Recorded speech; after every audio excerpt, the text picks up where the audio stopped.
Hello friends, स्वागत है आप सभी का हमारे जनको के स्टडी में। मैं कमल बेस्ट। इस वीडियो के माध्यम से दोस्तों आपका यहाँ पर आर्मी का नया सेट कराऊंगा। ये पेपर भी दोस्तों आपका गत वर्षों का पूछा गया है, बार बार पूछे गए क्वेश्चन है। इनको आप दोस्तों आराम से देखेंगे और इन क्वेश्चनों के दोस्तों आप जवाब दे पाएंगे। आपको पता लगेगा दोस्तों आप कितने क्वेश्चनों के सही आंसर दे पाते हैं। तो आइए शुरू करते हैं।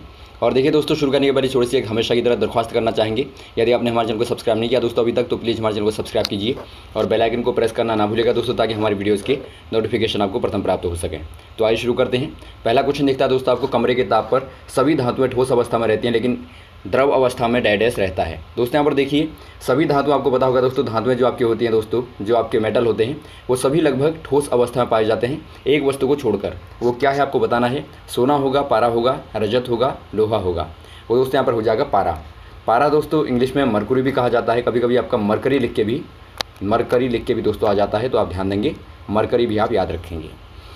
अगला क्वेश्चन यहाँ पर देखिए दोस्तों, निम्न में से कौन सा एक संक्रामक बीमारी है। दोस्तों यहाँ पर देखिए, बीमारियाँ दो प्रकार की होती हैं, एक आपकी संक्रामक होती है, एक आपकी असंक्रामक होती है। संक्रामक में क्या होता है दोस्तों, संपर्क में आने पर या फिर छूने पर ये दोस्तों फैलती है। तो इनमें से कौन सी वाली हो जाएगी, रेबीज़ होगी या कैंसर होगी या मधुमेह होगी या फिर उच्च रक्तचाप। ये दोस्तों आपके यहाँ पर हो जाएगी रेबीज़। ऑप्शन नंबर आपका ए वाला सही हो जाएगा। और रेबीज़ दोस्तों कभी कभी क्वेश्चन आता है कि रेबीज़ रोग किससे होता है। ये दोस्तों बंदर के काटने से या फिर कुत्ते के काटने से या फिर बिल्ली के काटने से दोस्तों होता है। अगला क्वेश्चन यहाँ पर देखिए दोस्तों, सोने का शुद्धतम रूप क्या होता है। सोना दोस्तों यहाँ पर देखिए, आपका शुद्धतम रूप बताना है सोने का। ये क्या होगा दोस्तों, 24 कैरेट या 22 कैरेट या 20 कैरेट या फिर कोई नहीं। ये दोस्तों आपके यहाँ पर होता है 24 कैरेट। 24 कैरेट सोने को दोस्तों शुद्धतम सोना कहा जाता है। कैरेट दोस्तों एक प्रकार से मात्रक होता है, शुद्धतम सोने का दोस्तों मात्रक होता है कैरेट। तो ऑप्शन नंबर आपका ए वाला सही हो जाएगा। दोस्तों कभी क्वेश्चन आता है कि बताइए आभूषण कौन से वाले कैरेट के यहाँ पर सोने के बनाए जाते हैं, तो वो दोस्तों आपका होता है 22 कैरेट वाला सोना। आपको पता होगा दोस्तों, शुद्धतम सोना जो होता है बहुत ही नाजुक होता है, बहुत ही कोमल होता है, तो उससे आभूषण दोस्तों नहीं बनते, क्योंकि वो बहुत ज़्यादा कोमल होता है, तो उसको आभूषण के रूप में यूज़ नहीं किया जाता। तो आभूषण के लिए दोस्तों आप करते हैं 22 कैरेट सोने का, और उसमें दोस्तों कुछ चीज़ें मिलाई जाती हैं। अगला क्वेश्चन यहाँ पर देखिए दोस्तों, अम्लीय वर्षा का कारण क्या होता है। अम्लीय वर्षा दोस्तों बहुत बार क्वेश्चन आता है, बताइए एसिड रेन जो आपकी होती है उसका रीज़न क्या होता है। इसका रीज़न दोस्तों यहाँ पर देखिए CFC होगा, CO2 होगा या SO2 NO2 होगा या फिर धूम होगा। ये दोस्तों आपके यहाँ पर होता है SO2 और दोस्तों NO2, सल्फर डाइऑक्साइड और नाइट्रस ऑक्साइड दोस्तों। ऑप्शन नंबर आपका सी वाला सही हो जाएगा। इनके दोस्तों मिलने से ही आपका क्या होता है, अम्लीय वर्षा होती है दोस्तों। यदि आप चाहें दोस्तों इनको रिएक्शन को देखेंगे तो आपका SO2 दोस्तों जल के साथ में मिलकर के क्या बनाती है, ये दोस्तों H2SO4 बनाता है। और आपको पता होगा H2SO4 क्या होता है दोस्तों, सल्फ्यूरिक एसिड होता है। और वैसे ही दोस्तों NO2 मिलके जल के साथ मिलके दोस्तों क्या बनाता है, HNO3 बनाता है, HNO3। ये दोस्तों क्या है, नाइट्रिक अम्ल है। तो दोनों ही अम्लों के कारण दोस्तों अम्लीय वर्षा होती है। तो आपको याद होना चाहिए, कभी हो सकता है आपका क्वेश्चन भी आ सकता है कि आपका बताइए कौन से वाले अम्ल बनते हैं, तो सल्फ्यूरिक और दोस्तों नाइट्रिक अम्ल होते हैं। अगला क्वेश्चन यहाँ पर देखिए दोस्तों, अत्यधिक उर्वरक का प्रयोग करने में क्या नुकसान होता है। दोस्तों यहाँ पर देखिए, खेतों में आजकल बहुत ज़्यादा खाद का इस्तेमाल किया जाता है, बहुत ज़्यादा उर्वरक का इस्तेमाल किया जाता है दोस्तों। इससे नुकसान क्या होता है आपको बताना है। वायु प्रदूषण होता है, मृदा प्रदूषण होता है, या तापमान प्रदूषण होता है, या फिर कोई नहीं। ये दोस्तों आपके यहाँ पर होता है मृदा प्रदूषण दोस्तों। ऑप्शन नंबर आपका बी वाला सही हो जाएगा। जो मृदा होती है दोस्तों उसकी उर्वरकता खत्म हो जाती है बार बार उर्वरक का इस्तेमाल करने से, तो इसीलिए हमें दोस्तों नियंत्रित करना चाहिए इस चीज़ को। तो ऑप्शन नंबर आपका बी वाला सही हो जाएगा। अगला क्वेश्चन यहाँ पर देखिए दोस्तों, बल्ब का आविष्कार किसने किया। एक दोस्तों आविष्कारक का नाम जरूर आएगा, तो आपको याद रखना आविष्कारकों के नाम दोस्तों मुख्य, जैसा कि आपका टेलीविज़न का हो गया, टेलीफोन का हो गया, या फिर फाउंटेन पेन का हो गया, रेडियो का हो गया, सभी दोस्तों आपको आविष्कारक पता होनी चाहिए। तो यहाँ पर देखिए आपको बल्ब का पूछा गया है, एडिसन होंगे, मार्कोनी होंगे, वोल्टा होंगे या आइंस्टीन होंगे। ये दोस्तों यहाँ पर हो जाएंगे एडिसन दोस्तों। ऑप्शन नंबर ए वाला सही हो जाएगा। एडिसन ने दोस्तों बल्ब का आविष्कार किया। मार्कोनी ने दोस्तों रेडियो का किया है, आपको पता होना चाहिए। अगला क्वेश्चन यहाँ पर देखिए दोस्तों, बंदूक से निकलने वाली गोली चलाने के बाद में दोस्तों धक्का लगता है चलाने वाले को, तो आपको बताना है क्यों लगता है। दोस्तों यहाँ पर देखिए, जब बंदूक चलती है कंधे में रख के, तो उससे दोस्तों पीछे को धक्का लगता है, जो चलाने वाला होता है उसको धक्का लगता है गोली निकलने के बाद में। तो ऐसा क्यों होता है आपको बताना है, बल आघूर्ण के कारण या प्रत्यास्थता के कारण या क्रिया प्रतिक्रिया के कारण या फिर कोई नहीं। ये दोस्तों आपके यहाँ पर होता है क्रिया प्रतिक्रिया के कारण दोस्तों।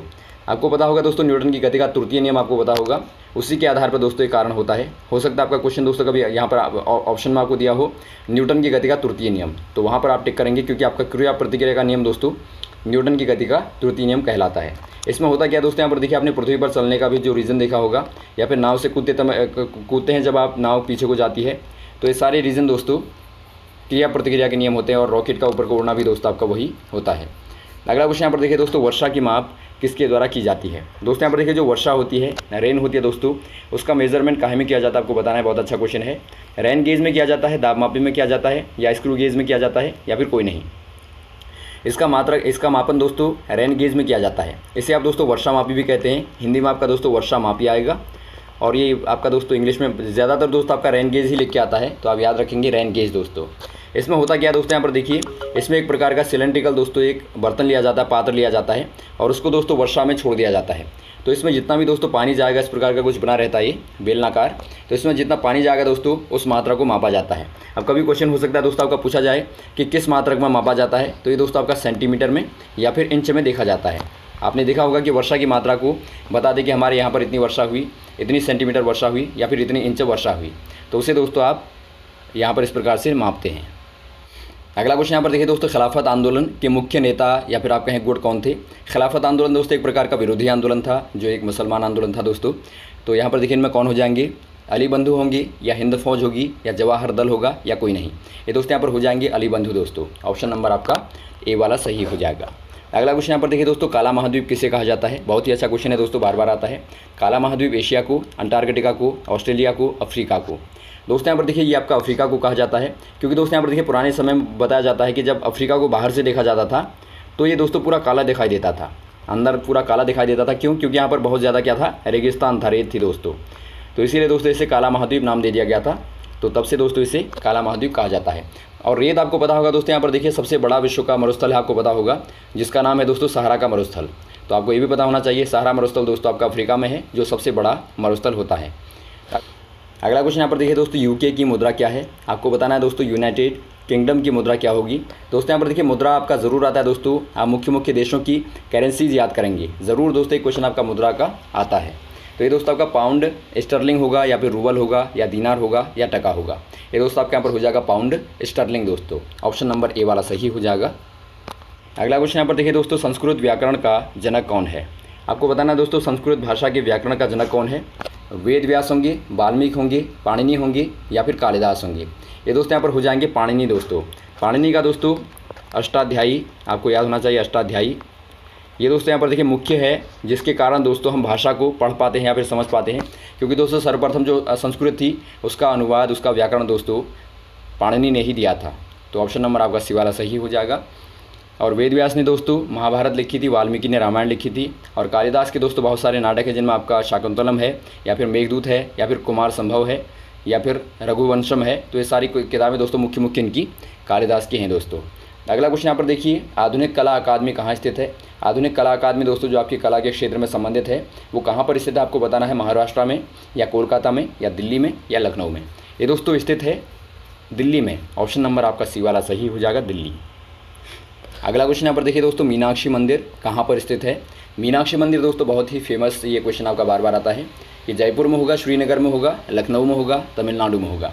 ये दोस्तों यहाँ पर देखिए तमिलनाडु में स्थित है मीनाक्षी मंदिर। ऑप्शन नंबर आपका डी वाला सही हो जाएगा।